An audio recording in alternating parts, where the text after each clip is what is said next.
저번 10월 달에 이어서 이제 불교 성전으로 이렇게 법회를 하는 게 두 번째 시간이거든요. 그리고 지금 우리가 하고 있는 부분은 부처님의 생애를 같이 사실 읽어 나가고 있는 겁니다. 우리가 이 불교 성전이라고 하는 이 노란색 표지의 교재를 읽어 나가는 시간을 가지고 있는데요. 저번 시간에 우리가 어디까지 말씀을 드렸는지 잠시만 보고 지나가겠습니다. 이게 되나요?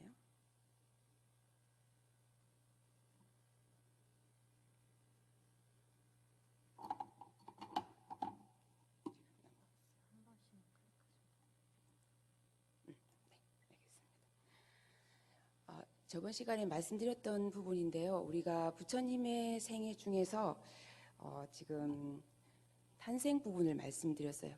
룸비니 동산에서 부처님께서 탄생을 하셨고, 그리고 사문유관이라고 하는 그러한 과정을 거쳐서 부처님이 출가하시려고 하는 마음을 가지셨다. 그리고 29세에 출가를 하시고, 그 다음에 이제 성도하는 부분까지를 했어야 하는데 다 마치지 못하고 이번 시간까지 넘어오게 되었습니다. 그리고 오늘 시간에는 이 35세에 보드가야에서 성도를 하시고 나서 그다음에 초전 법륜을 하시고 그리고 교화 활동을 마치시고 열반에 드시는 여기까지 말씀을 드리려고 합니다.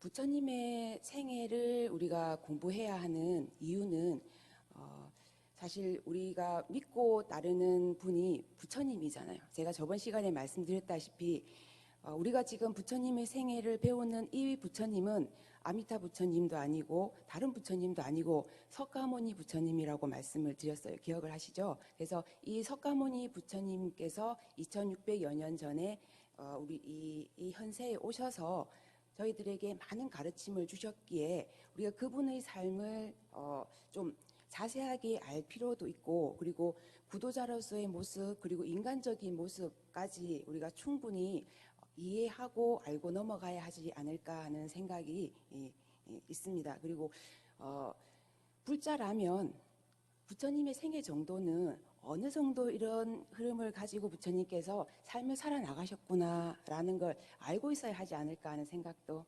듭니다. 자, 가볼게요. 저번 시간에 출가 이전의 삶 그리고 이제 성도하기 이전까지의 삶을 말씀을 드렸고요. 오늘 이 시간에는 이제 구도의 길, 스승을 찾아서 나아가는 길, 그리고 성도의 길까지 또 말씀을 드리겠습니다. 우선 부처님께서 출가를 하셨어요. 정말 어렵게 출가를 하셨습니다. 그죠? 아버지께서 정반왕이신 아버지께서도 부처님이 출가하시는 것을 허락하지는 않으셨어요. 그죠? 나라를 뒤를 이어서 나라를 다스리기를 원하셨는데 부처님께서 정말 굳은 의지가 있으셔가지고 출가의 길을 가시게 되셨습니다. 그래서 일단 출가를 하시고 나서 사실은 출가를 하셨을 때 그 시종과 함께 백마를 타고 성을 넘어서 출가를 했다라고 말씀을 드렸잖아요. 출가를 하시고 나서 그 숲에서 사실은 스스로 머리를 자르셨어요. 스스로 머리를 자르시고 나서 그 사냥꾼의 옷을 바꿔 입고 이제 수행을 길을 이제 걷기 시작하십니다. 처음에는 사실 혼자만의 수행을 하셨어요. 혼자만의 수행을 하시다가 그래도 스승을 찾아야겠다라는 생각을 하셨죠. 그래서 스승을 찾아서 처음에 나서셨는데 그 당시에 박가와라고 하는 선인이 그 근처에 계셨던 거예요. 많은 사람들이 저분이 정말 수행에 있어서는 으뜸이다 라고 말씀을 하셔서 그분을 찾아가십니다. 그래서 그분에게 여쭤보는 거죠. 그분을 찾아가 보니까 그분은 정말 엄청난 고행을 하고 계셨어요. 고행이라고 하는 건 음식도 드시지 않을 뿐 아니라 뭐 거꾸로도 서고 뭐 엄청난 막 몸을 이렇게 상하게 하는 그러한 고행을 하시고 계셨던 거죠. 그래서 부처님께서 그분께 여쭤봤습니다. 무엇 때문에 이같이 고행을 하십니까? 라고 여쭤봤더니 박가와라고 하는 그분이 이렇게 말씀을 하셨어요. 천상에 태어나기 위해서요 라고 말씀을 하신 겁니다. 그래서 부처님 이때는 시다라타 태자이셨죠. 그리고 이제 고행을 하는 이제 보살의 길을 가고 있는 분이셨잖아요. 시다라타 태자가 잠시 생각을 한 겁니다. 우리 교재를 열어보시면 여기 52페이지라고 적혀 있잖아요. 52페이지 그 아래에 이런 글귀가 있습니다. 즐거움을 얻기 위해 괴로움을 참는다고. 설사 천상에 태어난다 할지라도 천상의 즐거움이 닿으면 다시 인간 세계에서 고통을 겪어야 하지 않는가. 게다가 천상에 태어난다는 것을 무엇으로 보장할 수 있단 말인가 라고 말씀하십니다. 보통 이런 수행을 하고 고행을 하시는 분들에게 이제 여쭤보면 즐거움을 얻기 위해서 고행을 한다라고 말씀을 하셔요. 그런데 이 부분이 잘못됐다라고 이 태자는 생각을 하신 거죠. 보통 우리도 이런 생각을 합니다. 내가 좀 미래에 행복하고 즐거운 삶을 살기 위해서 현재는 좀 이 현재의 삶은 좀 고통받아도 된다라고 생각하는 경우가 있다라고 하는 거죠. 그렇게 하지 말라라고 하는 게 지금 여기에서 부처님께서 말씀하신 부분이 있는 겁니다. 즐거움을 위해서, 나중에 즐거움을 위해서 지금의 고통을 참아야 한다는 건 아니라고 하는 거죠. 그래서 이분에게서의 배움은 이제 잠시 접어두고 또 다른 스승을 찾아서 가시게 되는 겁니다. 다른 스승을 찾아가시는 도중에 사실은 마가다국의 수도인 라자그라하, 보통 우리가 이야기하는 왕사성이라고 하는 곳에서 빈비사라 왕을 잠시 만나게 되고요. 이 빈비사라 왕은 부처님께서 평생 교화를 하시는 동안 부처님을 굉장히 많이 도와주시는 왕이시거든요. 그리고 빈비사라 왕이 사실은 이때 부처님께 제안을 합니다. 시달타 태자가 우리나라에까지 와서 수행을 하고 있는데 내가 보니 범상한 청년이다. 내가 우리나라의 일부를 떼어줄 테니까 나와 같이 이 나라를 다스리지 않겠느냐라고 묻는 거죠. 그러니까 태자는 나도 이미 한 나라의 왕자였지만 그것을 내려놓고 수행을 하러 왔다라고 하는 겁니다. 그러니까 이 왕이 그렇다면 다음에 왕이 이제 부처님이 되신다면 우리나라에 와서 법을 꼭 설해달라라고 말씀을 하시고 그 약속을 나중에 부처님께서 지키시거든요. 그리고 나서 또 다른 스승을 찾아서 나서시게 되는 겁니다. 그래서 부처님께서 깨닫기 이전에 만난 커다란 스승 두 분, 사실은 여러 스승들을 만나시고 계셨어요. 그 중에서도 두 스승을 꼽으라고 하면 여기 나와 있는 알랄락 알라마와 우타카 라마프타라고 하는 이 두 분이 되는 겁니다. 사실 알랄락 알라마라고 하는 이분은 무념무상의 상태를 추구하는 분이셨어요. 그래서 이 무념무상의 상태가 어떤 상태냐라고 하면 마음의 작용이 정지된 상태라고 보통 이야기를 하고요. 그 다음에 우타카 라마푸타라고 하는 이 스승은 비상비비상처의 경지에 오르신 분이라고 했어요. 그래서 이 비상비비상처라고 하는 부분은 사유를 초월하고 순수한 사상만 남는 경지라고 이야기를 하고 있습니다. 근데 사실 이 부분에 대해서는 깊이 이야기라면 이제 한이 없이 깊어지고 있거든요. 그래서 이러한 스승을 만났다라고만 말씀을 드리고 잠깐 넘어가도록 하겠습니다. 이 두 분의 스승을 찾아가서 부처님은 그분들이 수행하시는 경지까지 오르게 되신 거죠. 그분들의 경지까지 오르고 나서 이분들께 배울 만한 것을 다 배웠다라고 생각을 하시고 또 다른 스승을 찾아서 나서시게 되는 겁니다. 그리고 이런저런 스승분들을 만나시게 되고 결국은 어떻게 말씀을 하시냐면요. 나의 스승은 나다라고 말씀을 하십니다. 그러니까 우리가 공부를 하는 데 있어 가지고요. 학교에서 대학교에서 교수님들께 많은 것들 우리가 배우고 있잖아요. 배우는 거는 너무나 훌륭한 겁니다. 그런데 결국은 그 배움을 내 것으로 만들지 않으면 그 배움은 남의 것이 되는 거거든요. 부처님께서도 많은 스승을 찾아다니면서 수행에 대한 가르침을 받으셨고 결국은 내가 스스로 깨달음을 얻어야 된다라는 것을 인지를 하신 거죠. 그리고 나서 마가다국 가야 근처에 네란자라 강이 흐르는 우르벨라 마을 숲에서 이제 수행을 시작을 하시게 되는 겁니다. 그런데 이때쯤 그 우타카 라마푸타 교단에 있던 어떤 5명의 이제 수행 스니 사문들이 저 시타르타 태자를 보니까 굉장히 범상한 것 같아요. 그래서 저분을 따라서 같이 가서 수행을 해야 되겠다라고 생각하고 이 우타카라 아마푸타 교단을 나와서 시타르타 태자와 함께 수행을 하기 시작합니다. 그래서 지금부터 시작을 해서 거의 6년 가까이 부처님께서 고행을 시작을 하시는 거죠. 여기에서의 고행은 아까 박가와라고 하시는 분이 하는 고행과는 조금 다른 마음으로 고행을 시작하시게 되는 겁니다. 우리 교재 61페이지를 펼쳐보시면요. 제가 이렇게 적어놨습니다. 여기 지승학생 잠깐만 읽어보실까요? 여기 앞에 나와 있는 이 부분을 읽어보시면 되겠습니다. 육체를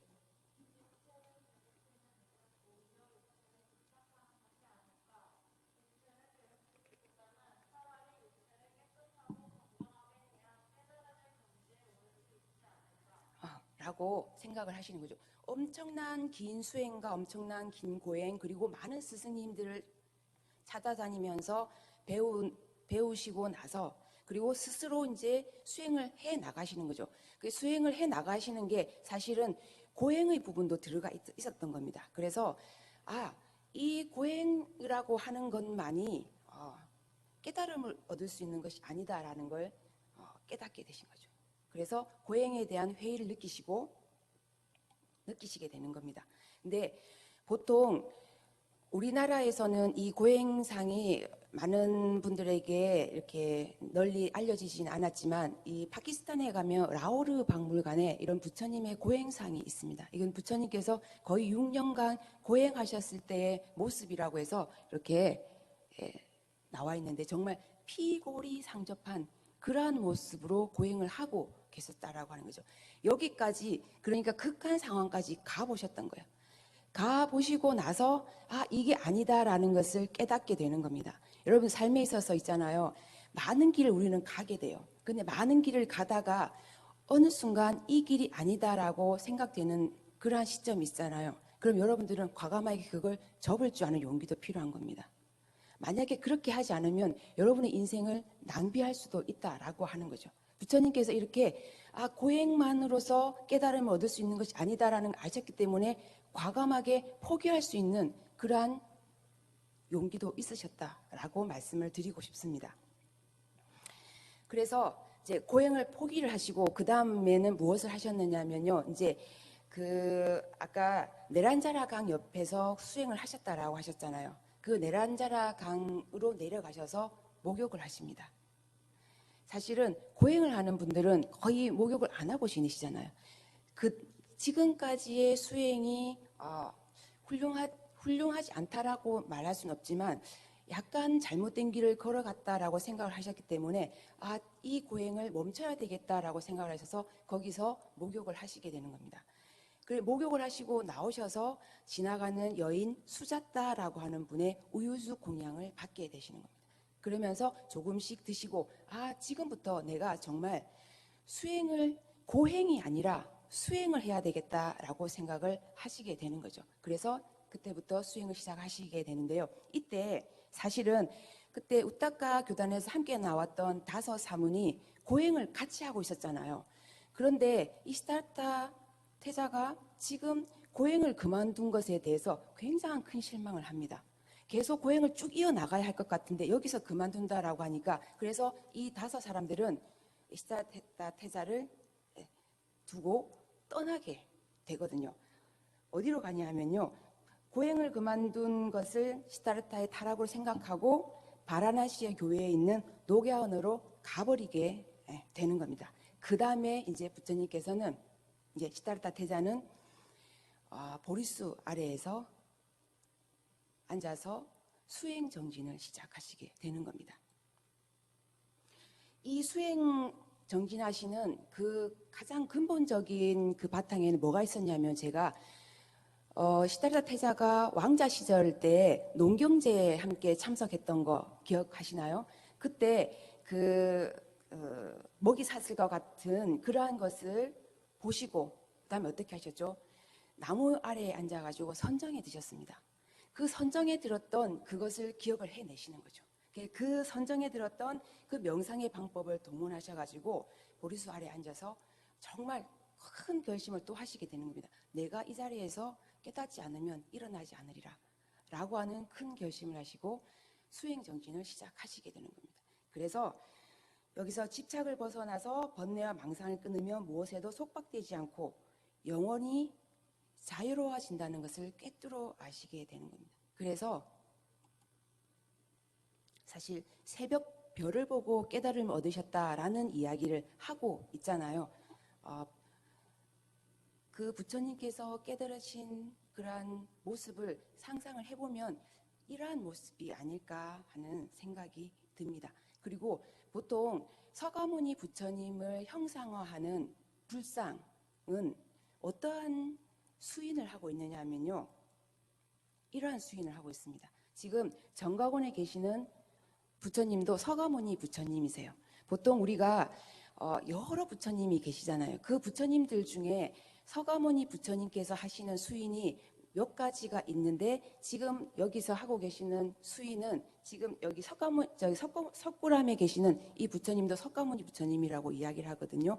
이 부분은 어떠냐면요, 이렇게 선정인, 이 모습을 해서 배꼽아래 두고 우리가 보통 참선을 할 때 이렇게 하잖아요. 선정인으로 해서 참선 수행을 하고 계시다가 오른손으로 땅을 내딛는 이 인을 항마 촉지인이라고 합니다. 부처님이 깨달음을 이루시는 그 순간에 사실은 마왕과 마라의 방해가 있었다라고 이야기를 하거든요.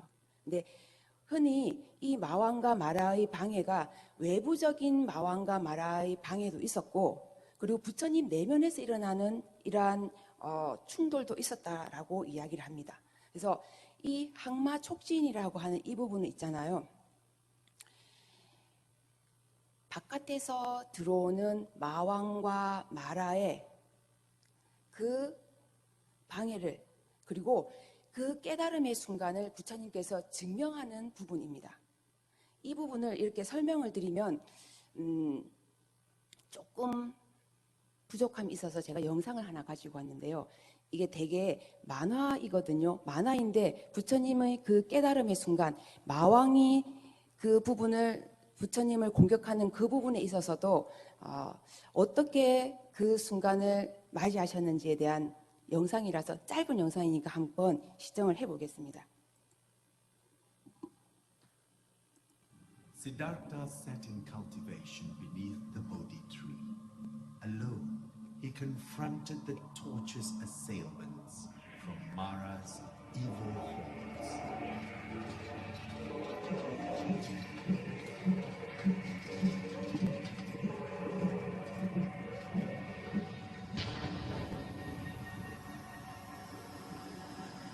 The earth is my witness. 이게 항마 촉지인의 부분입니다. At that instant, Siddhartha was in complete tranquility and perfect emptiness. He was enlightened and he became the Buddha. Strange indeed. All sentient beings exist with a Buddha nature, but it is suppressed by vexation and delusion. 이 오른손으로 땅을 짚으시면서 이 대지가 지금 현재 내가 깨달음을 하는 이 깨달음의 증명을 할 것이다 라고 말씀을 하시는 거죠. 그래서 여러분들께서 어느 사찰에 가셔가지고 대웅전이라고 하는 것에 들어가 보시면 서가모니 부처님이 계시고, 서가모니 부처님의 수인은 지금 여기서 말하는 선정을 하시다가 오른손을 땅에 내딛는 이 항마 촉진을 하고 계신다라고 생각을 하시면 될 겁니다. 자, 이제 교화에서 열반까지의 이야기를 말씀드리도록 하겠습니다. 이렇게 해서 부처님께서 깨달음을 이제 얻으시게 된 거죠. 사실은 깨달음을 얻으시고 나서 부처님께서 갈등을 하셨다라고 합니다. 내가 지금 깨달음을 얻은 이 부분에 대해서 내가 다른 사람들에게 이야기를 할 것인가, 아니면 내가 바로 지금 여기에서 열반에 들 것인가에 대해서 고민을 하신다라고 해요. 이 고민의 부분에 있어 가지고 범청이 내려와서 부처님께 권청을 합니다. 부처님께서 깨달으신 이 부분에 있어서 말씀을 하신다면 분명히 그 부분을 이해할 중생들이 있을 것입니다. 제발 법을 설해 주십시오라고 권청을 하게 되는 겁니다. 그래서 부처님께서 사실은 49일 동안 보리수 아래에서 다시 선정에 드셨다라고 하는 이야기가 이 부분에서 또 나오게 되는 거거든요. 그 다음에 이제 부처님께서 법청의 권청을 받으시고 나서 생각을 하시는 겁니다. 그렇다면 내가 깨달은 이 법을 누가 과연 이해를 할 것인가? 그래서 부처님께서 제일 처음 생각한 분이 누구냐면 아까 그 두 스승을 생각하시는 겁니다. 우따까라마 붓따라 알랄라깔라마 두 스승을 생각하고 그분께 지금 깨달은 이 부분을 이야기하면 이해하시겠다라고 생각을 하고 가만히 앉아서 천안통으로 그분들을 살펴보니 그분들은 이미 연세가 많으셔서 돌아가셨던 상황이 된 거죠. 그래서 부처님께서 또 다른 사람 누가 과연 이 좋은 법을 이해를 할 것인가를 생각하니까 아까 그 다섯 사문이 생각이 나신 거죠. 그래서 이곳에서 그 녹야원까지 부처님께서 깨달으신 이곳은 보드가야라고 하는 곳인데요. 녹야원이라고 하는 곳은 거의 250km 정도가 떨어져 있는 그곳입니다. 그곳으로 부처님께서 걸어서 가시게 되는 겁니다. 그 다섯 사문에게 이 법을 전해야 되겠다라고 생각을 하시는 겁니다. 그래서 다섯 사문을 찾아가시는데요. 다섯 사문을 찾아가서 그 만남의 과정까지의 이야기도 굉장히 재밌는 이야기가 많이 있습니다. 그 다섯 사문들은 어떤 생각을 했냐면은 시다르타 태자가 저기서 오는 걸 보는 겁니다. 그래서 뭐라고 하냐면요. 우리 저 분이 와도 모른 척 합시다. 왜냐하면 우리가 같이 고행을 하자고 했는데 고행을 멈추고 다른 길을 갔으니까 모른 척 합시다 라고 했는데 부처님께서 그분들에게 다가오자 자신도 모르게 그 약속은 온데간데 없이 서로 일어나서 부처님께 합장을 하게 되었다라고 하는 이야기가 나오게 되는 겁니다. 그게 부처님께서 수행을 함으로 인해 가서 밖으로 풍겨나는 많은 사람들이 이제 절에 오는 많은 이유들 중에 부처님 법이 좋아서 오시는 분들도 있지만 정말 스님들이 좋아서 오시는 분들도 있거든요. 그래서 그러한 외부적으로 나타나는 부분도 중요하다라고 또 말씀을 드리고 싶어요. 그래서 부처님께서 그 다섯 사문에게 최초의 설법을 하시게 되는 겁니다. 이 지금 여기 화면에 나오는 그림이 사르나트 박물관에 있는 초전 법륜상입니다. 부처님께서 처음 설법한 것을 보통 불교에서 뭐라고 이야기하느냐면요. 초전 법륜이라고 합니다.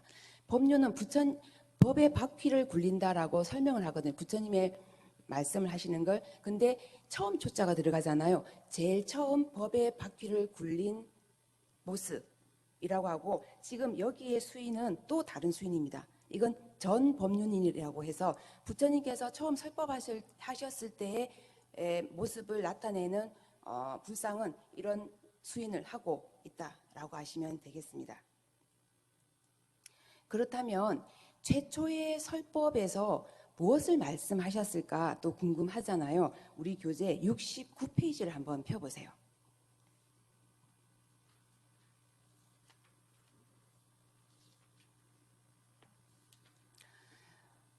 여기 화면에 있는 이 부분을 한번 읽어봐 주시겠습니다. 여기 네, 저와 눈 마주신 네, 한번 읽어봐 주실까요?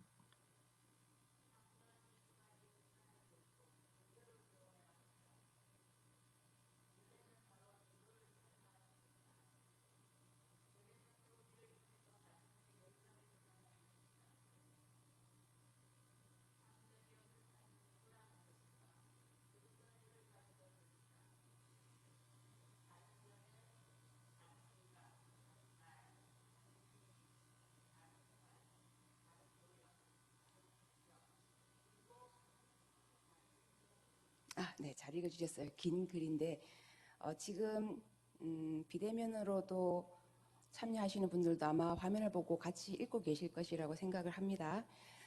최초의 설법에서는 부처님께서 중도를 가르치셨다고 말씀을 하십니다. 그런데 왜 부처님께서 중도를 말씀하셨을까요?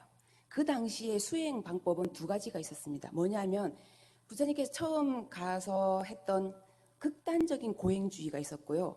아니면 우따까라마푸따나 알랄라깔라마처럼 참선을 하는 선정에 극단적으로 선정만 하는 그러한 수행이 있었다라고 하는 거죠. 그래서 이 극단적인 고행주의나 극단적인 수정주의는 수행에 도움이 되지 않기 때문에 중도의 길을 걸어야 된다라고 말씀을 해 주신 겁니다. 그리고 그 중도의 길을 가는 방법이 바로 여기서 나오는 8가지 길로 되어 있다라고 하죠. 이 8가지 길을 보통 한문으로 3글자로 하는데 그게 뭔지 혹시 아시나요? 네, 팔정도. 네, 팔정도 맞습니다. 지금 이게 한글로 이렇게 풀어놔서 이게 뭘까라고 생각하실까봐 제가 팔정도라고 말씀을 드립니다.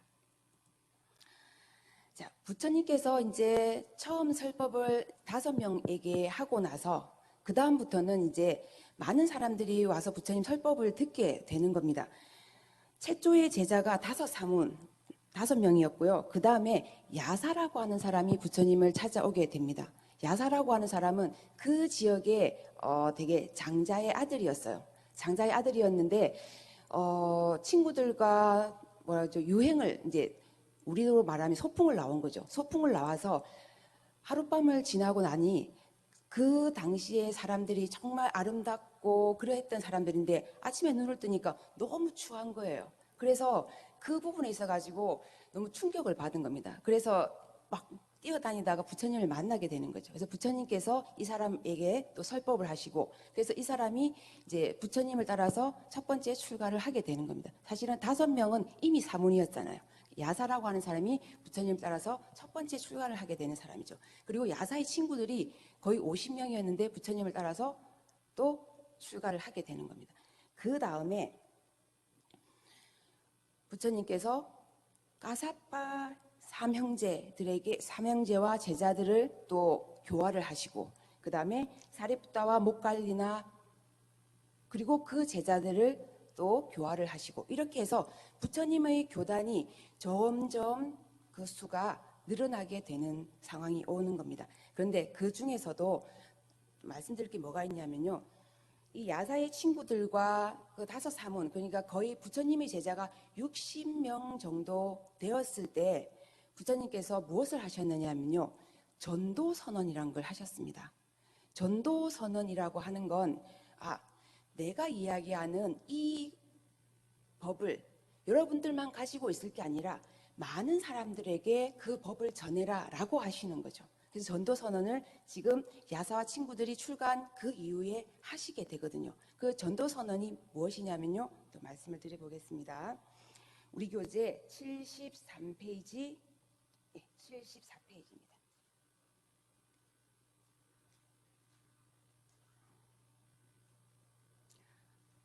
서종훈님께서 한번 읽어봐 주실까요? 여기. 네.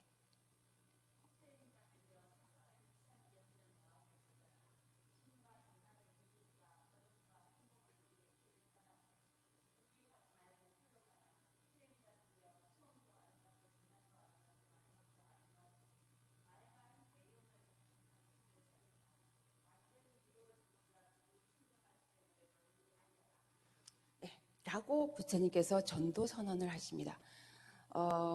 제가 부처님의 생애 중에서 굉장히 마음 깊이 좋아하는 부분이 부처님의 성도하신 깨달으신 그 부분과 이 전도선언하신 이 부분입니다. 뭐라고 말씀하셨냐면요.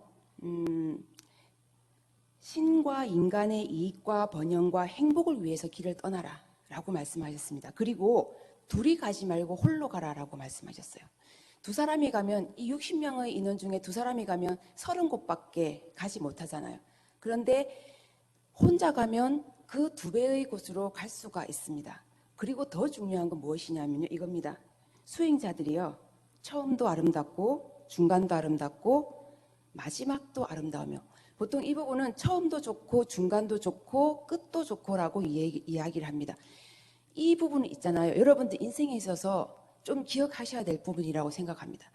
보통 많은 사람들이 어떠한 일을 할 때 처음에는 열과 성의를 다해서 하게 됩니다. 그런데 중간쯤 가면은 그게 흐지부지 돼요. 그리고 마지막쯤 되면은 내가 뭘 하려고 했지도 잊어버리는 경우가 있습니다. 그래서 여러분들이 무슨 일을 할 때 처음도 중간도 끝도 오롯이 아름답고 좋게 할 수 있는 그 마음을 가지셔야 된다라고 말씀을 드리고 싶어요. 부처님께서 전도 선언을 하실 때도 이 말씀을 넣으신 거죠. 처음과 중간과 끝이 다 좋은 그러한 것으로, 그리고 말과 내용을 갖춘 그러한 가르침으로 설해라라고 말씀을 하셨습니다. 이 전도 선언의 이 처음과 중간 끝 이 부분은 삶을 살아나가시면서 어떤 일에 부딪혀가지고 어떤 일을 하실 때 꼭 기억을 하셨으면 좋겠어요. 이 말을 가슴에 새기고 계시면 정말 처음부터 끝까지 쭉 밀고 나가는 그러한 힘도 여러분들에게 생기지 않을까 하는 생각이 듭니다. 자, 이제 60명의 그 제자들이 있고 나서 이제 교화 활동을 계속 하고 계시는 거죠. 아까 말씀드렸던 까사빠 형제들을 교화한 이야기를 말씀드리도록 하겠습니다.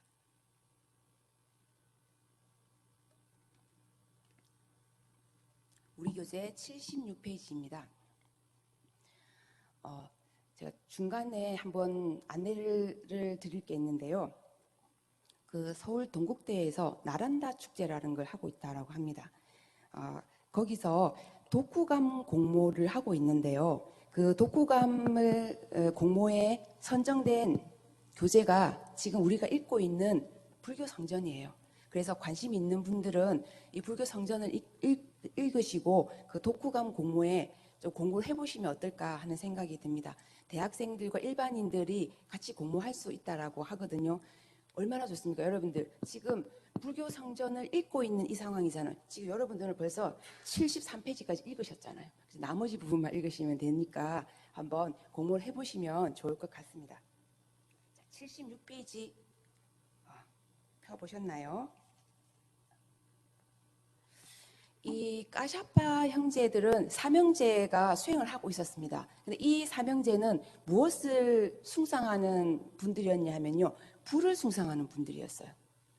불을 숭상하는 이 분들이었는데, 이분들은 형제가 큰형, 작은형, 그 다음에 셋째 이렇게 있었는데, 이 사람들은 큰형 밑에는 500명의 제자가 있었고, 둘째 형 밑에서는 300명의 제자가 있었고, 그리고 막내한테는 200명의 제자가 있었다라고 합니다. 근데 부처님께서 이 사람들한테 가서, 가사파 형제한테 가서 이제 법을 설하게 되신 거죠. 법을 설하게 되니까 이 가사파 형제가 부처님의 가르침에 굉장히 큰 감복을 받게 되는 겁니다. 그래서 이 가샤파라고 한 이 삼형제가 이야기를 하게 되는 거죠. 지금 저 젊은 수행자가 우리한테 한 이 이야기가 정말 수행하는데 큰 힘이 되는 이야기구나. 저분을 따라가야 되겠다라고 하는 겁니다. 그리고 나서 제자들에게 이야기를 하죠. 나는 저분 밑에 제자가 될 테니 너희들은 너희들의 길을 가라라고 했다라고 합니다. 그런데 이 제자들이 모두 이 가사파 형제를 따라서 부처님의 제자가 되게 된 거죠. 그래서 어떤 법을 설하셨냐면요. 우리 76페이지 중간 부분에 보라라고 되어 있는 이 부분이 있습니다. 여기 나이키를 입고 계시는 좀 읽어봐 주실까요? 안 읽어요? 네. 그럼 여기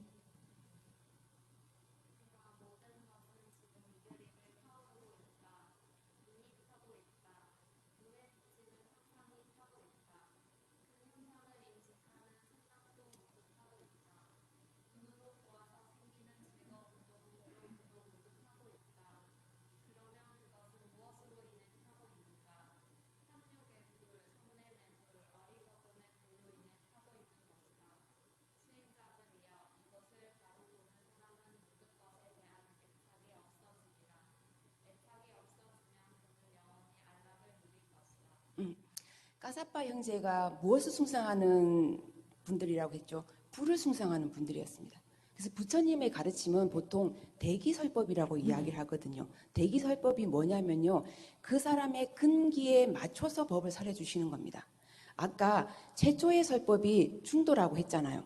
충도를 설법하신 이유는 그 5 사문이 극심한 고행을 하기 때문에 충도를 설법해 주신 겁니다. 지금 까샤파 형제들은 불을 숭상한 사람들이었어요.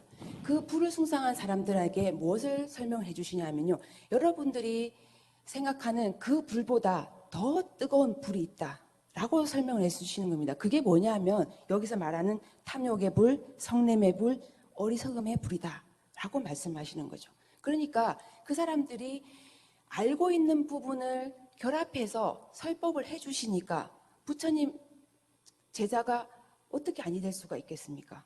그죠? 그래서 이 분들이 1000명의 제자가 부처님의 제자가 다 되게 된 거죠. 자, 지금 이 교화에서 열반 사이에 살인자의 귀와 샷가족의 귀, 여성의 출가, 대바다타의 반역, 이 부분은 이야기를 하면 굉장히 길어지고 해서 제가 이 부분은 다음 시간에 말씀을 드리려고 하고 있습니다. 그리고 되도록이면 부처님의 생애의 흐름에 좀 집중을 하려고 해요.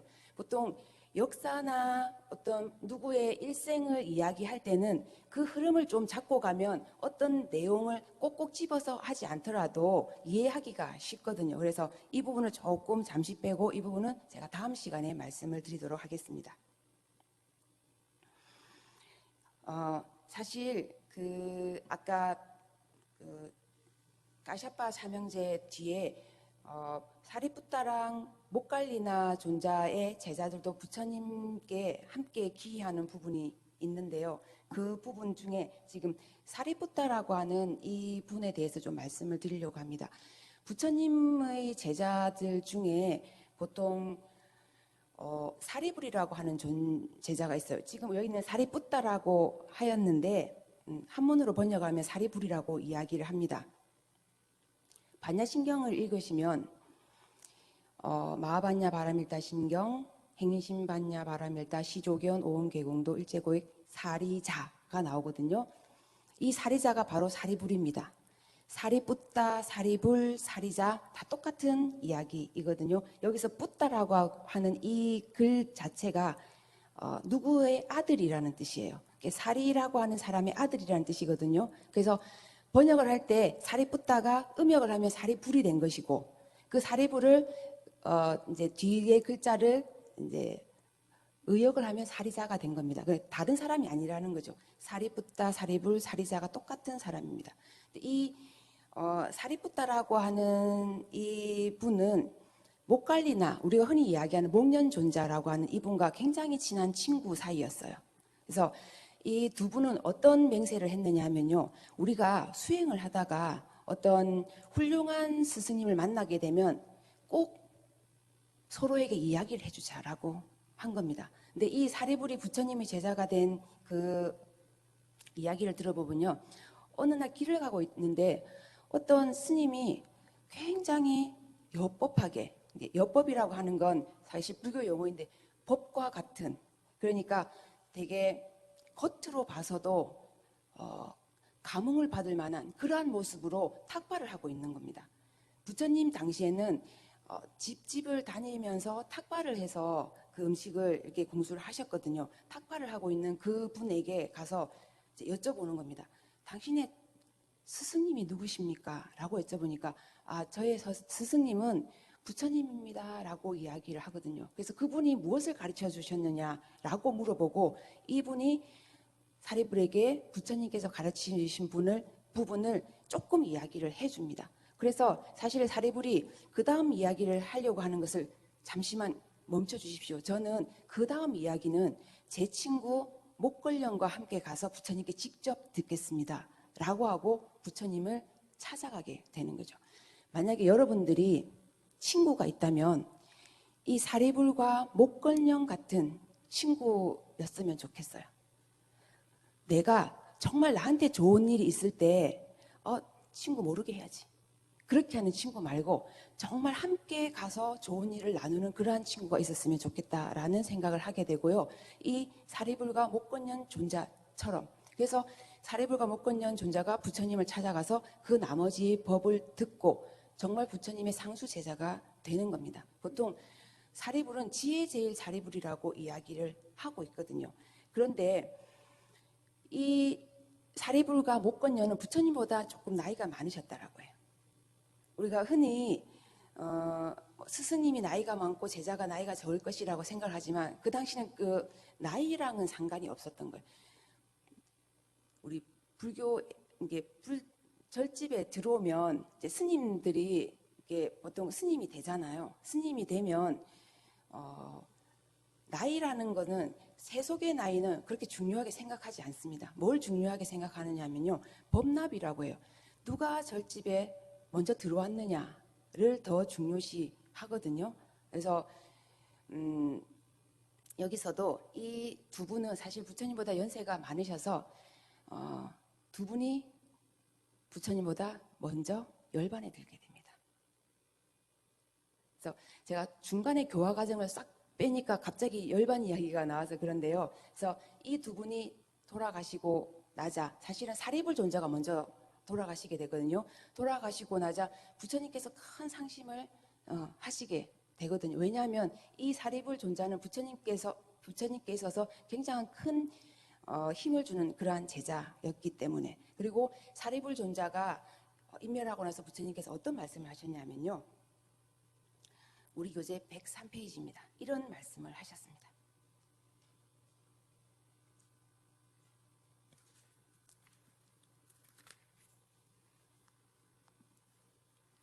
저 맨 뒤에 계시는 분 한번 읽어봐 주실까요? 네.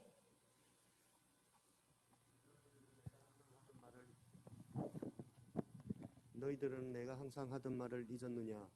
가까운 사람과는 언젠가 이별해야 하는 법이다. 세상에서 무상하지 않은 것은 없다. 모든 것은 세월을 따라 변해간다. 안한다여, 저기 큰 나무가 있구나. 저 무성한 가지 중에서 하나쯤은 먼저 시들어 떨어질 수도 있지 않느냐. 그와 같이 사리부타도 먼저 간 것이다. 이 세상에 무상하지 않은 것은 없다. 너희들은 언제든지 너희들 자신에게 의지하라.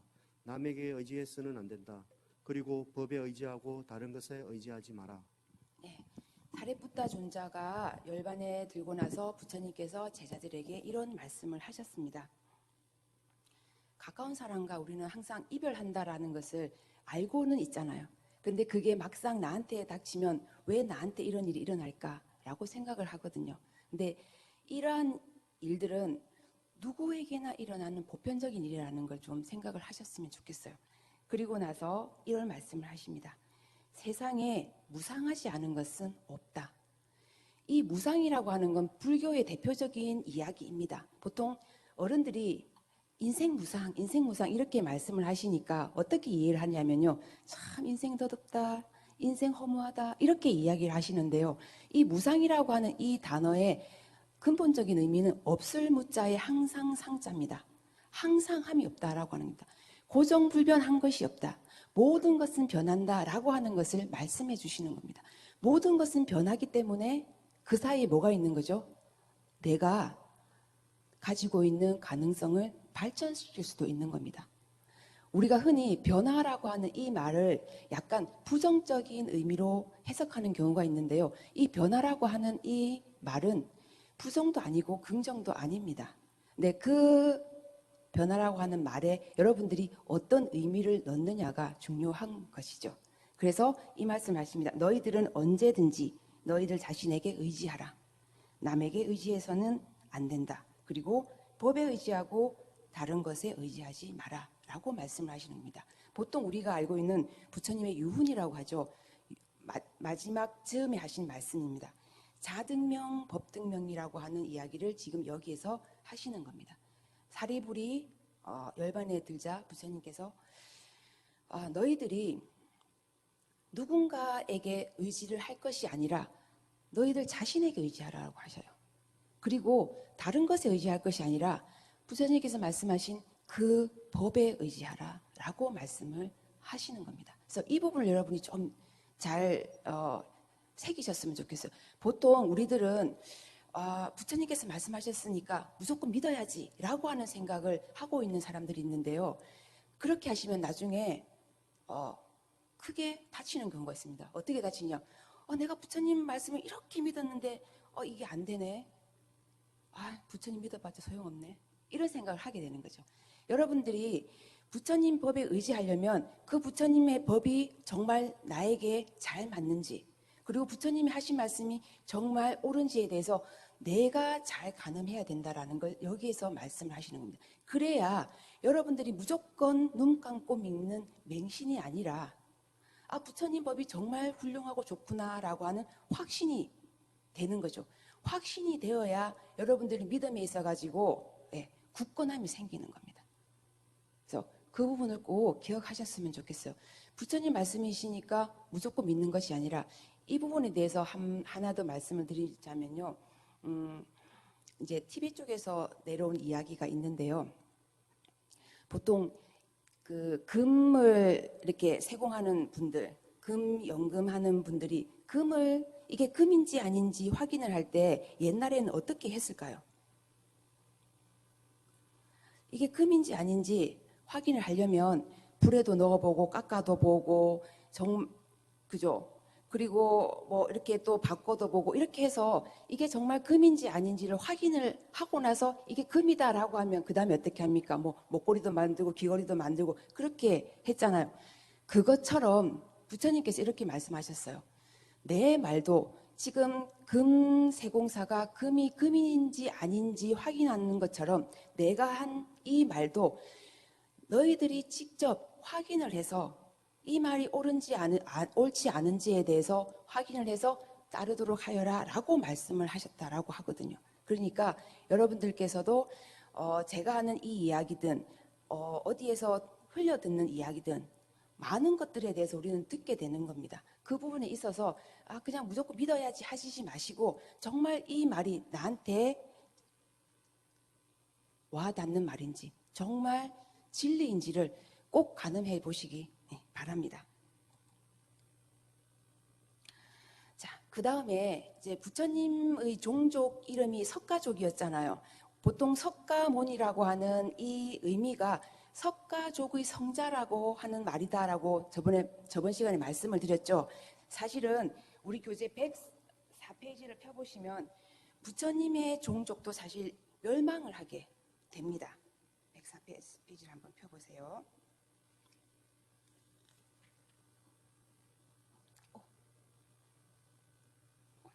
화면이 안 켜져서. 부처님의 종족을 다른 그 부처님 당시에는 많은 이제 국가들이 있었는데 거의 부족 국가처럼 국가들이 있었습니다. 그 국가들 중에 석가족을 멸망시키려고 오는 부족들이 있었던 거죠. 근데 부처님도 사실은 뭐라고 그랬냐면 그 석가족이라고 하는 종족이 없었으면 부처님이 나오시지도 않으셨을 거잖아요. 그래서 그 침입을 막으려고 3번이나 노력을 하셔요. 3번이나 노력을 하십니다. 어떻게 하시냐면요.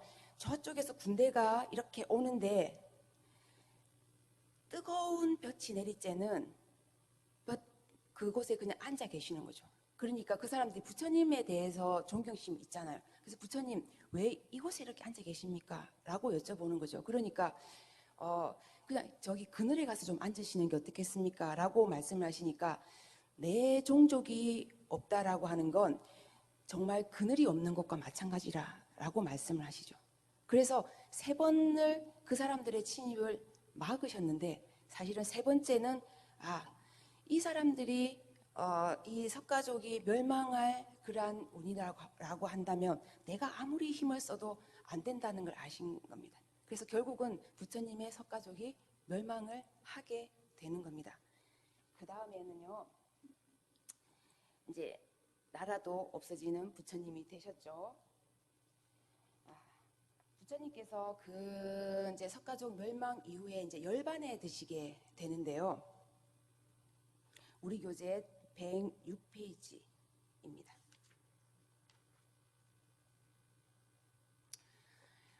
사실은 부처님의 제자 중에 부처님을 늘 시봉했던 제자가 누구냐 하면요. 아난다라고 하는 제자입니다. 보통 이 아난다라고 하는 제자는 부처님을 거의 부처님의 45년 설법 중에 거의 반 이상을 부처님을 시봉하면서 함께 다녔던 제자이고요. 보통 탱화에서 부처님 제자 중에 되게 잘생기고 젊은 사람을 표현하는 경우가 있거든요. 그 분이 아난다입니다. 그리고 이분은 다문제일이라고 알려져 있어요. 다문제일이라고 하는 건 부처님의 말씀을 시봉을 하면서 계속 부처님의 설법을 들었잖아요. 그래서 가장 많이 들었고 그리고 기억력도 으뜸이다라고 이야기를 합니다. 그래서 부처님께서 열반하신 이후에 우리들이 알고 있는 부처님의 경전은 사실은 합송이라고 해서 부처님 열반한 이후 거의 100년 가까이 뒤에 많은 제자들이 모여서 부처님께서 이렇게 말씀하셨습니다라고 하면 맞아요, 그렇게 말씀하셨어요라고 해서 경전이 성립이 된 거거든요. 그때 그때 설법을 부처님의 그 말씀을 해주신 분이 누구냐면 이 아난존자입니다. 지금 우리 여기 탱화에 보면 저기 왼쪽 부처님 바로 왼쪽에 되게 청색 머리를 하고 계신 분 보이세요? 저분이 아난존자이시거든요. 제자 중에서. 그리고 이 오른쪽에 약간 나이 많은 분 계시죠? 이분이 부처님 제자 중에 가섭존자라고 하는 분입니다. 보통 서가모니 부처님 계시면 이 두 분이 양쪽에 서서 계시는 그러한 모습을 잘 보실 수가 있을 거예요. 그래서 아난존자가 부처님을 계속 시봉을 하고 다니면서 부처님께서 이렇게 말씀하셔서 내가 3개월 후에 열반에 들겠다라고 말씀을 하십니다. 그리고 이런 말씀을 하십니다. 우리 교재 106페이지고요. 화면에 이렇게 나와져 있습니다. 저기 남학생 한번 읽어봐 줄까요? 네.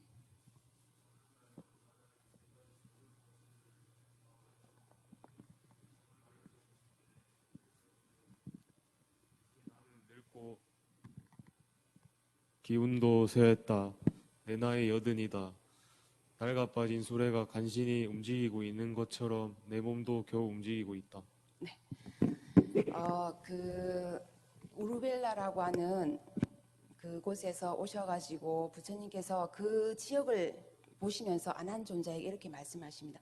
보통 우리들의 마음은 어떠냐면 부처님께서 늙지도 않으시고 그저 돌아가시지도 않으셨으면 하는 그런 마음이 있잖아요. 그런데 부처님께서는 인간의 몸으로 오셨어요. 우리와 똑같은 몸으로 이곳에 오셨습니다. 그래서 인간이 삶을 살아나가는 그러한 모습을 우리들에게 다 보여주시고 가시는 겁니다. 그 당시에 부처님께서 80이라고 하시는 나이까지 교화 활동을 펼치시고 계셨거든요. 뭐라고 하셨냐면요. 내 나이 80이다. 낡아 빠진 수레가 간신히 움직이고 있는 것처럼 내 몸도 겨우 움직이고 있다라고 말씀을 하신 겁니다. 그러니까 성인이라고 하면 아프지도 않고 병들지도 않고 똑같은 말이군요. 그냥 늙지도 않고 그럴 것이라고 생각을 하시잖아요. 그렇지 않다라고 하는 겁니다. 우리는 이 늙고 병들고 죽는 것에 있어서 누구 하나도 벗어날 수 없다라는 걸 부처님께서 몸소 보여주시는 그러한 것이다라고 좀 기억을 하셨으면 좋겠어요. 보통 있잖아요. 사담이지만 이제 제가 저희 이제 스님을 모시고 이제 병원을 갈 일이 있잖아요. 병원을 가면 사람들이 이런 얘기를 합니다. 스님도 아파요. 사람들은 스님은 안 아픈 존재구나 라고 생각을 하는 경우가 많다라는 걸 제가 지금 그런 상황 속에서 많이 듣게 되거든요. 스님도 아파요. 사람의 몸으로 태어난 존재가 어느 누구가 안 아플 수가 있습니까? 어느 누구가 늙지 않을 수가 있겠습니까? 부처님께서도 하물며 이렇게 병들으시고 그리고 나이가 드시고 열반에 드시는데 이러한 것들이 우리한테 계속 일어날 수 있다는 걸 여러분들이 꼭 유념을 하셨으면 좋겠습니다. 그래서 석 달 후에 열반을 드시겠다고 말씀을 하시고요. 이제 그 구시나가르라고 하는 그러한 그 지역에서 부처님께서 열반에 드시려고 하고 있는 상황이었어요. 근데 그때 거의 몸이 쇠약해져 있는 상황인데 금세공을 하는 춘다라고 하는 분이 부처님께 마지막 공양을 올립니다. 또 이 공양을 올리는 것에 있어서는 또 많은 이야기가 있어요. 어떤 것을 올렸느냐, 버섯을 올렸다, 뭐 어떤 분은 무슨 돼지고기를 올렸다, 뭐 그런 올린 것에 대한 이야기도 굉장히 많이 있지만 그냥 공량을 올렸다까지만 저는 말씀을 드리려고 합니다. 그 세부적인 내용들은 여러분들이 좀 찾아서 읽어보시면 좋을 것 같아요. 그리고 이제 늙은 수행자 수바다라고 하는 분이 부처님께서 열반하신다라고 하는 이야기를 듣고 막 뛰어옵니다. 되게 나이가 많으신 분인데요. 부처님께서 돌아가시기 전에 제가 부처님의 제자가 되고 싶습니다.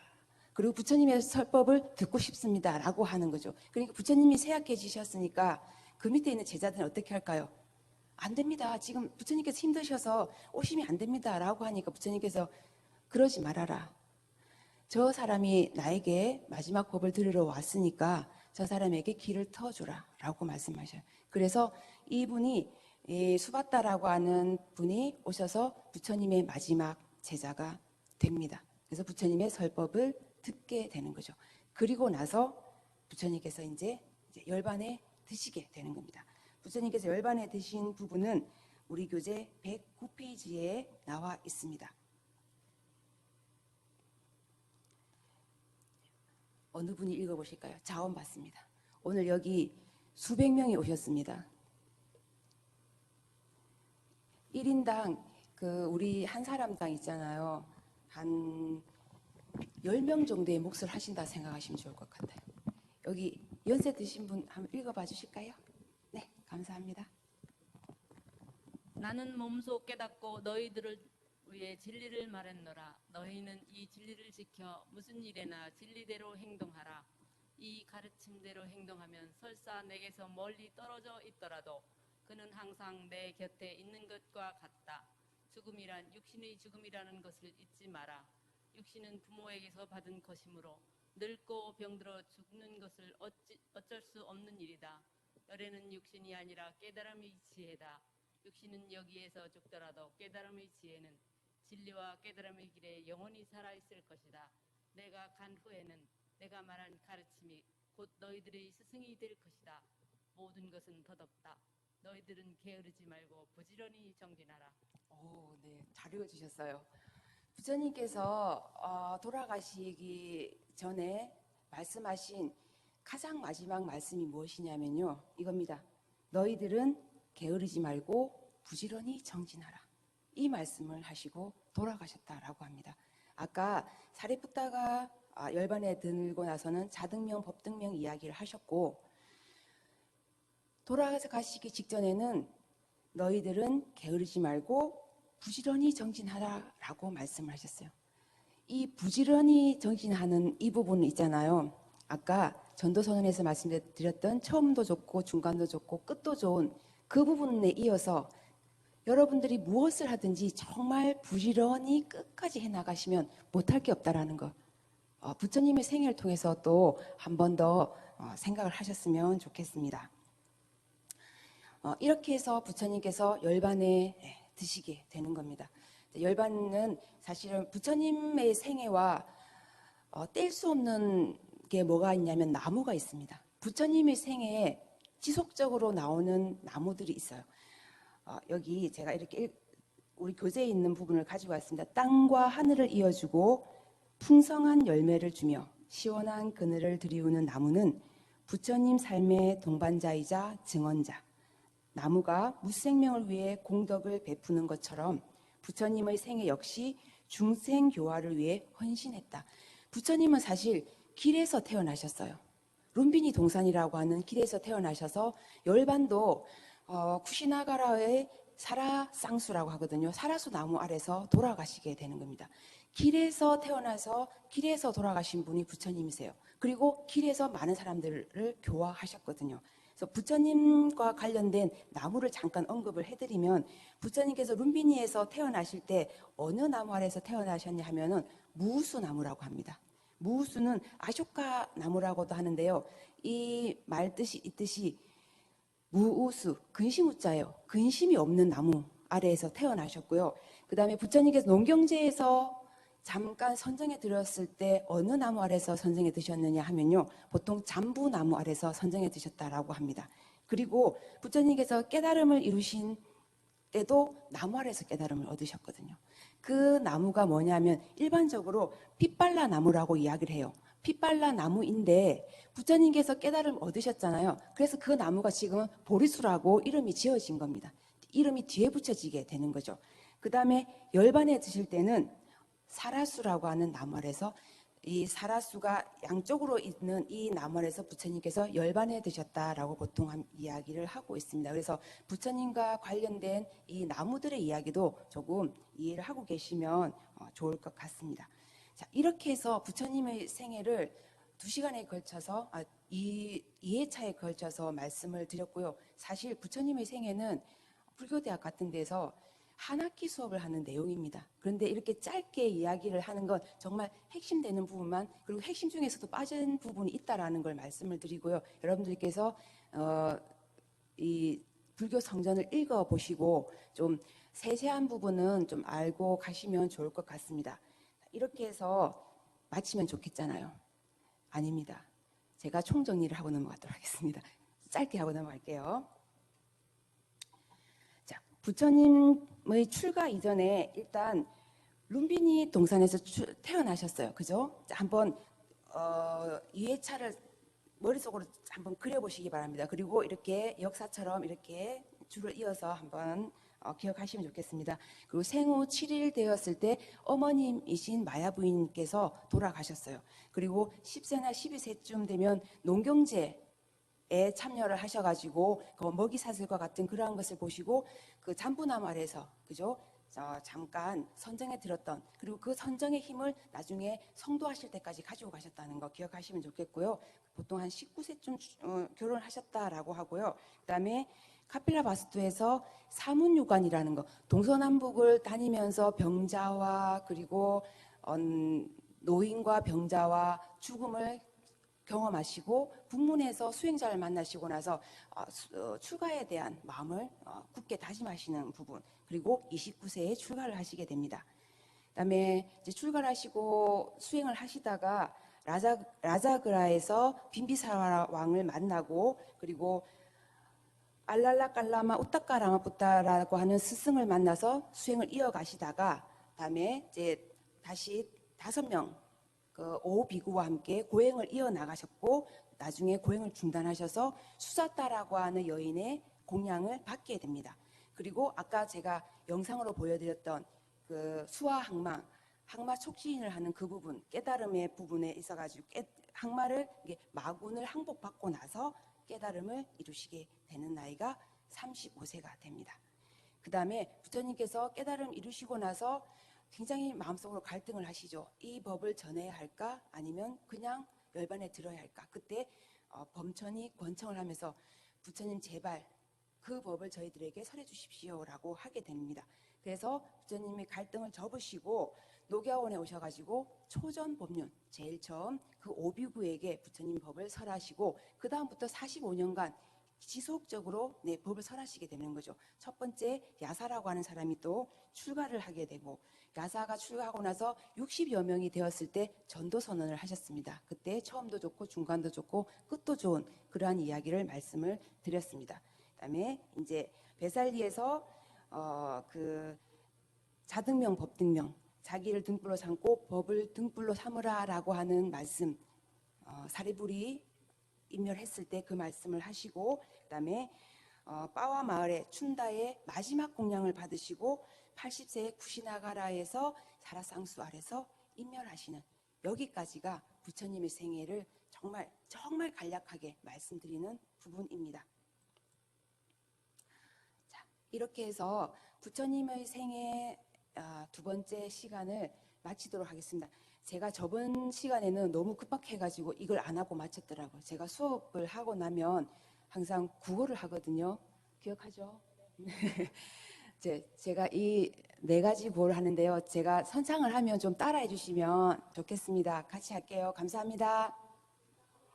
사랑합니다. 덕분입니다. 행복합니다. 네, 함께 해주셔서 감사합니다. 자, 이제 사홍선이 있겠습니다.